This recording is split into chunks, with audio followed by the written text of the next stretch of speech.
ಇದಾಗಿರ್ಬೋದು, ಮಕ್ಕಳದಾಗಿರ್ಬೋದು, ಚಿನ್ನನ ಅಡ ಇಟ್ಟು ತಗೊಂಡಿರ್ತಾರೆ. ಇನ್ನೂ ಮತ್ತೆ ಕೆಲವು ಲೇವಾದೇವಿಗರಿಂದ ಬಡ್ಡಿ ಸಾಲ ಮಾಡಿ ತಗೊಂಡಿರ್ತಾರೆ. ಆ ಬಡ್ಡಿ ಕಟ್ಟಿರಕ್ ಆಗದಿರೋದಿಲ್ಲ. ಅಂತಹ ಟೈಮಲ್ಲಿ ಈ ತರ ಒಂದು ವನ್ಯ ಮೃಗಗಳ ದಾಳಿಗೆ ನಮ್ಮ ರೈತರ ಜೀವನಕ್ಕೆ ಆಧಾರವಾಗಿರುವಂತಹ ಹಸುಗಳು ಮತ್ತೆ ಪ್ರಾಣಿಗಳಾಗಿರ್ಬೋದು, ಒಂದು ಕುರಿ ಆಗಿರ್ಬೋದು, ಮೇಕೆಗಳಾಗಿರ್ಬೋದು, ಈ ತರ ಬಲಿಯಾಗ್ತಾ ಹೋದ್ರೆ ಮುಂದಿನ ಜೀವನ ಯಾವ ರೀತಿ ಅನ್ನೋದು ನಮ್ಗೆ ಒಂದು ಶೋಚನೀಯವಾಗಿ ಕಾಣ್ತು. ಆದ್ರಿಂದ ನನಗೆ ಯಾವ್ದೋ ಒಂದು ಕರೆ ಮಾಡಿ ಹೇಳಿದಾಗ ನಮ್ಮ ಅಪ್ಪಾಜಿ ಗೌಡ್ರದ್ದು ಇದೊಂದೇ ಅಲ್ಲ, ಲಾಸ್ಟ್ ಸುಮಾರು ಎಷ್ಟು ತಿಂಗಳಿಂದ, ಒಂದು 2 ವರ್ಷದ ಹಿಂದೆ ಏನು ಬೇಕೇನಾ ಸರ್, ಅವಾಗ್ಲೂ ಹಸ್ಕೋಳೇನೆ ಅಂತೆ. ಇದೇ ತರ ಚಿರತೆ ದಾಳಿಗೆ ಅದು ದಾಳಿ ಮಾಡಿ ಅದು ಸತ್ತೋಗಿ ಅವರು ಯಾವುದೇ ರೀತಿಯ ಪರಿಹಾರ ತಗೊಳಕ್ ಆಗ್ಲಿಲ್ಲ. ಯಾಕೆಂದ್ರೆ ನಮ್ಮ ರೈತರು ಯಾರು ಕೂಡ ಎಲ್ಲವ BA BCom ಮಾಡಿರೋರಲ್ಲ. ಏನೋ ಈ ನಾಡಿಗೆ ಅನ್ನ ಕೊಡ್ಬೇಕು ಅನ್ನೋ ದೃಷ್ಟಿಯಿಂದ ಮಾಮೂಲಿ ಅವರು ಓದ್ದನೆಯ ಮಕ್ಳುಗಳ್ನ ಓದಿಸ್ತಾನೆಯ ಇವತ್ತು ಏನೋ ವ್ಯವಸಾಯನೇ ನಮ್ಮ ಒಂದು ಕುಲ ಕಸಬು ಅನ್ಕೊಂಡು ಮಾಡ್ಕೊಂಡು ಹೋಗುವಂತ ಒಂದು ಇದ್ರಲ್ಲಿ ಇರುವಾಗ ಇವ್ರಿಗೆ ಪದೇ ಪದೇ ಇದು ಲಾಸ್ಟ್ ಟೈಮಲ್ಲಿ ನಮ್ಮ ಕಾರ್ಯದರ್ಶಿಗಳು ಅದನ್ನು ಒಂದು ಇದು ಮಾಡಿದ್ರೆ, ಯಾವ್ದು ಚಪ್ಪರದಳ್ಳಿಲಿ ಒಂದು ಮೇಕೆ ದಾಳಿ ಆಯ್ತು. ಇದೇ ನಮ್ಮ ಒಡೆಯರಸೊಳ್ಳಿ ಪಕ್ಕದಲ್ಲಿ ಇಂದ್ರೇಶ್ ಅವ್ರ ಮನೆ ಇರೋದೊಂದು ದೊಡ್ಡರ್ಲೆ, ಅಲ್ಲಿ ಯಾವ್ದು ಹಸು ಅಲ್ವಾ, ಅಲ್ಲೂವೇ ಏನೋ ಒಂದು ಮೇಕೆನೋ ಹಸು ಮೇಲೆ ದಾಳಿ ಇತ್ತು. ಹೀಗೆ ಪದೇ ಪದೇ ತಿಂಗಳಿಗೆ 3-4ಗಳು ಈ ತರ ನಡೀತಾ ಇದ್ದಾವೆ. ದಯವಿಟ್ಟು ಮಾನ್ಯ ನಮ್ಮ ಪಿರಿಯಾಪಟ್ಟಣದ ಶಾಸಕರುಗಳು ರೈತರ ಮೇಲೆ ಭಾರಿ ಕಾಳಜಿ ಇಟ್ಟಿದ್ದೀರಿ. ಕೆಲವೊಂದು ತಿಂಗಳುಗಳ ಹಿಂದೆ, ವರ್ಷಗಳ ಹಿಂದೆ ನೀವೊಂದು ಏನು ರೈತರಿಗೆ ಈ ಕೋಳಿ ಮರಿಗಳನ್ನ ಕೊಡೋದನ್ನ ನಾನು ವಿಡಿಯೋನು ನೋಡಿದೆ. ಬಟ್ ಆ ಕೋಳಿ ಮರಿನ ನೀವು ಕೊಟ್ರಿ.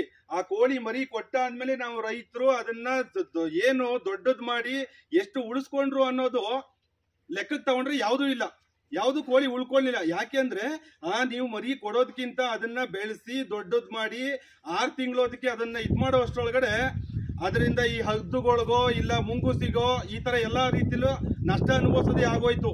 ಆದ್ರಿಂದ ನೀವು ರೈತರ ಬಗ್ಗೆ ತುಂಬಾ ಒಳ್ಳೆ ಕಾಳಜಿ ಇಟ್ಕೊಂಡಿದ್ರಿ.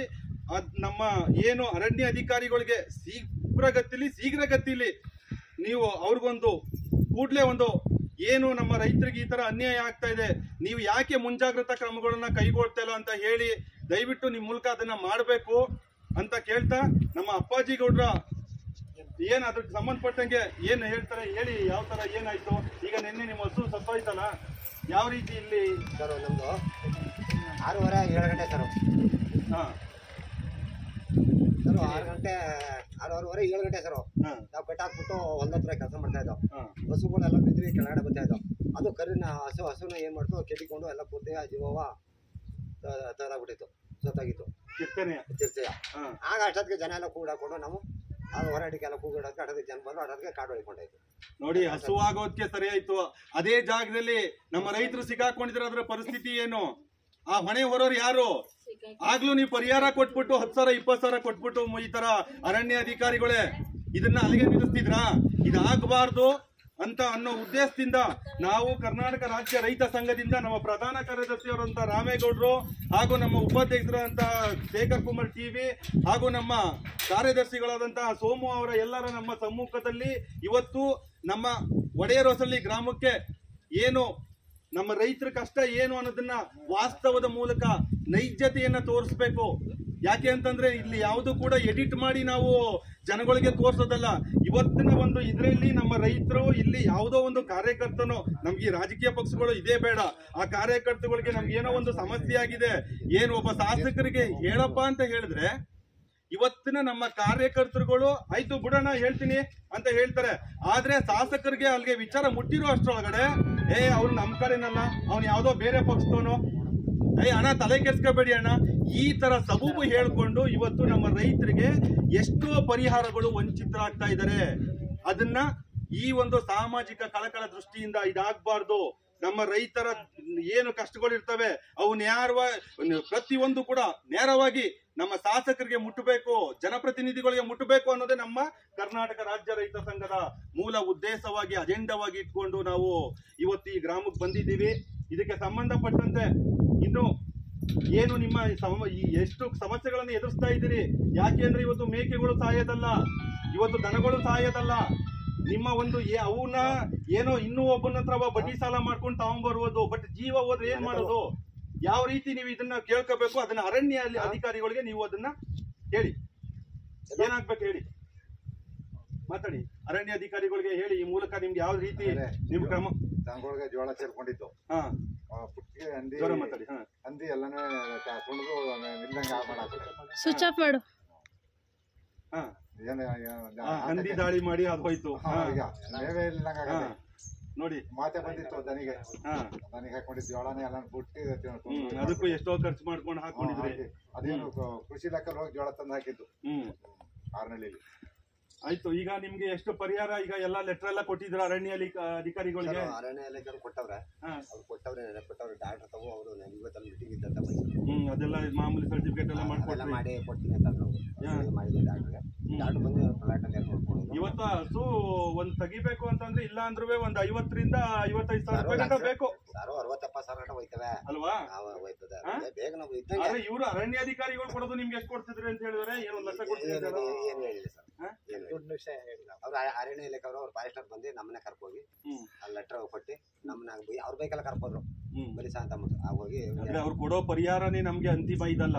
ನಮ್ಗೆ ಇಲ್ಲಿ ಏನು ಅಂದ್ರೆ ಈ ತರ ಇವತ್ತು ಏನು ಈ ಶಾಸಕ ಇದು ಏನು ಈ ರಾಜಕಾರಣಿಗಳ ಹೊರತದಿಂದನೋ ಏನೋ ಅರಣ್ಯಗಳಲ್ಲಿ ಅಪರಿಮಿತವಾಗಿ ರೆಸಾರ್ಟ್ಗಳನ್ನ ಕಟ್ಕೊಂಡು ಇವತ್ತು ಕಾಡಿನಲ್ಲಿರುವಂತಹ ಪ್ರಾಣಿಗಳು ನಮ್ಮ ಊರ್ನ ಬರಂಗಾಗೋಗಿದೆ.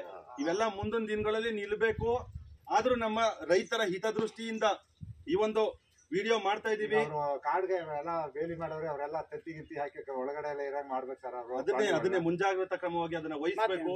ಅದು ಮಾಡ್ಲಿಲ್ಲ ಅಂತ ಹೇಳಿದ್ರೆ ನಾವು ಇದರ ವಿರುದ್ಧ ಈಗ ಆಲ್ರೆಡಿ ನಮ್ಮ ಕರ್ನಾಟಕ ರಾಜ್ಯ ರೈತ ಸಂಘದವರು ಎಲ್ಲಾ ಕಡೆಲೂ ಮೊನ್ನೆ ಇದೇ ಯಾವ್ದು ಕುರುಬೂರು ಶಾಂತಕೂರು ಇದು ಕುರುಬೂರ್ ಅಲ್ವದು, ಅದರಲ್ಲಿ ಒಬ್ಬ ರೈತನ್ನ ತಿಂದಾಕಿದ್ದು ಹುಲಿ.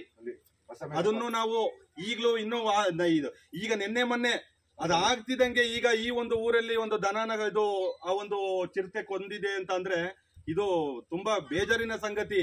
ಕೂಡ್ಲೆ ಅಧಿಕಾರಿಗಳು ಮುಂಜಾಗ್ರತಾ ಕ್ರಮವನ್ನ ವಹಿಸ್ಬೇಕು ಅಂತ ಹೇಳ್ತಾ ಒಂದಿನ್ನ ನಮ್ಮ ಪ್ರಧಾನ ಕಾರ್ಯದರ್ಶಿಗಳು ಒಂದೆರಡು ಮಾತಾಡ್ತಾರೆ. ಒಂದು ಜೋಳ ಹಾಕ್ಲಿ, ಒಂದು ರಾಗಿ ಬಡ್ಲಿ, ಏನು ಬಿಡೋದಿಲ್ಲ ಪ್ರಾಣಿಗಳು. ಕರ್ನಾಟಕ ರಾಜ್ಯ ರೈತ ಸಂಘ ಹಾಗೂ ಹಸಿರು ಸೇನೆಯ ಮೈಸೂರು ಜಿಲ್ಲಾ ಪ್ರಧಾನ ಕಾರ್ಯದರ್ಶಿಯಾಗಿ ನಮ್ಮ ತಾಲೂಕು ಅಧ್ಯಕ್ಷರ ಅಜಿತ್ ಅವರ ನೇತೃತ್ವದಲ್ಲಿ ಏನು ಬೆಳಗಿನ ಒಂದು ಕಂಪ್ಲೇಂಟ್ ಬಂದಿತ್ತು. ರೈತರದ ಒಂದು ಹಸುವನ್ನು ಫಾರೆಸ್ಟ್ ಡಿಪಾರ್ಟ್ಮೆಂಟ್ ಬಡವರಸಳ್ಳಿ ಗ್ರಾಮದಲ್ಲಿ ಏನು ಜಮೀನಲ್ಲಿ ಮೇಯ್ತಿದ್ದ ಹಸುಗೆ ಏಕಾಏಕಿ ತೀರ್ಥ ದಾಳಿ ಮಾಡಿ ಹಸು ತಿನ್ಕೊಂಡಿದ್ದೆ, ಬನ್ನಿ ವಿಸಿಟ್ ಮಾಡೋಣ ಅಂತ ನಮ್ಮ ಅಧ್ಯಕ್ಷರು ಕರೆದ್ರು. ನಾವೀಗ ಆಲ್ರೆಡಿ ಏನು ನಿಮ್ಮ ಹೆಸರೇನಪ್ಪ ಅಪ್ಪಾಜಿ ಗೌಡರ ಮನೆ ಮುಂದೆ ನಿಂತಿದ್ದೀವಿ. ನಾವು ಅವ್ರ ಜಮೀನಲ್ಲಿ ಹಸುನು ಕೂಡ ಪರಿಶೀಲನೆ ಮಾಡ್ದೋ. ಅದು ಇವತ್ತಿನ ಲೆಕ್ಕಾಚಾರದಲ್ಲಿ 60,000 ರಿಂದ 70,000 ಒಬ್ಬ ರೈತ 60,000 ರಿಂದ 70,000 ರೂಪಾಯಿಗಳನ್ನು ಒಂದು ವರ್ಷದಲ್ಲಿ 1 ಎಕರೆ ಜಮೀನು ಉತ್ತರು ಸಿಗೋಲ್ಲ. ಅಂಥ ಕಷ್ಟದಲ್ಲಿ ಒಬ್ಬ ರೈತ ಒಂದು ಹಸುರು ಕಳ್ಕೊಂಡಿದ್ದಾನೆ ಅಂತಂದರೆ ಅವನ ಜೀವನ ಪರಿಸ್ಥಿತಿ ಏನಿರಬೇಕು? ಇದನ್ನು ದಯವಿಟ್ಟು ಅರಣ್ಯ ಅಧಿಕಾರಿಗಳು ಮುನ್ನೆಚ್ಚರಿಕೆಯಾಗಿ ಏನು ಫಾರೆಸ್ಟ್ ನಿಮ್ಮ ಏರಿಯಾ ಏನಿದೆ ನೀವು ಸೋಲಾರನ್ನು ಅಳವಡಿಸಿ ಯಾವುದೇ ಪ್ರಾಣಿಗಳು ರೈತರ ಜಮೀನಿಗೆ ಹಾವಳಿ ಮಾಡದಂತೆ, ಪ್ರಾಣಿ ಪಕ್ಷಿ ಅವರ ದನ ಕರುಗಳಿಗೆ ಹಾವಳಿ ಮಾಡದಂತೆ, ಕುರಿ ಮೇಕೆಗಳ ಹಾವಳಿ ಮಾಡದಂತೆ ದಯಮಾಡಿ ಶೀಘ್ರಗತಿಯಲ್ಲಿ ಏನು ನಿಮ್ಮ ಫಾಲ್ಟ್ ಏರಿಯಾ ಏನಿದೆ ನೀವು ಸೋಲಾರ್ನ ಅಳವಡಿಸಿ, ಟಂಚು ತೆಗೆಯೋದ್ರ ಮುಖಾಂತರ ನಾವು ಸೋಲಾರ್ ಅಳವಡಿಸಿ ರೈತರಿಗೆ ರಕ್ಷಣೆ ಕೊಟ್ಟರೆ ಒಳ್ಳೆಯದು. ಇಲ್ಲ ಅಂದರೆ ಮುಂದಿನ ದಿನಗಳಲ್ಲಿ ನಮ್ಮ ಹೋರಾಟ ರೈತರ ಪರವಾಗಿ ಉಗ್ರವಾಗಿರುತ್ತದೆ. ಇದಕ್ಕೆ ಮಾನ್ಯ ಶಾಸಕರು ಕೂಡ ಗಮನಕ್ಕೆ ಹೇಳ್ತಾ ಇದ್ದೇವೆ. ಇದಕ್ಕೆ ಮುನ್ನೆಚ್ಚರಿಕೆಯಾಗಿ ಸಂಬಂಧಪಟ್ಟ ಫಾರೆಸ್ಟ್ ಡಿಪಾರ್ಟ್ಮೆಂಟ್ ಅಧಿಕಾರಿಗಳಿಗೆ ನೀವು ಸೂಚನೆ ನೀಡಿ ಏನು ಒಡ್ರಸಳ್ಳಿ ಆಗಿರ್ಬೋದು, ದೊಡ್ಡನೇರಳೆ ಆಗಿರ್ಬೋದು, ಚಪ್ರತಿ ಯಾವುದೇ ಏರಿಯಾ ಡಿಪಾರ್ಟ್ಮೆಂಟ್ ಇರ್ಬೋದು, ಪ್ರಾಣಿ ಪಕ್ಷಿ ಏನು ಕೆಟ್ಟ ಮೃಗಗಳು ಎಲ್ಲಿವೆ ಆ ಜಾಗದಲ್ಲಿ ಸೋಲಾರ್ನ ಅಳವಡಿಸಿ ದಯವಿಟ್ಟು ರೈತರ ಜಮೀನಿಗೆ ಹಾನಿಯಾಗದಂತೆ, ದನಕರುಗಳಿಗೆ ಹಾನಿಯಾಗದಂತೆ ರಕ್ಷಣೆ ನೀಡಬೇಕಂತೇಳಿ ಮಾನ್ಯ ಶಾಸಕರು ಆ ಸಂಬಂಧಪಟ್ಟ ಫಾರೆಸ್ಟ್ ಡಿಪಾರ್ಟ್ಮೆಂಟ್ ಅಧಿಕಾರಿಗಳಿಗೆ ಸೂಚನೆ ನೀಡಬೇಕಂತೇಳಿ ಈ ಮೂಲಕ ನಾನು ಕೇಳ್ಕೊತಾ ಇದ್ದೇನೆ. ಶೀಘ್ರದಲ್ಲೇ ಮಾಡಬೇಕು. ಇಲ್ಲ ಅಂತಂದ್ರೆ ಮುಂದಿನ ದಿನಗಳಲ್ಲಿ ನಮ್ಮ ಹೋರಾಟ ಅಧಿಕಾರಿಗಳ ವಿರುದ್ಧ ಆಗಿರ್ತದೆ.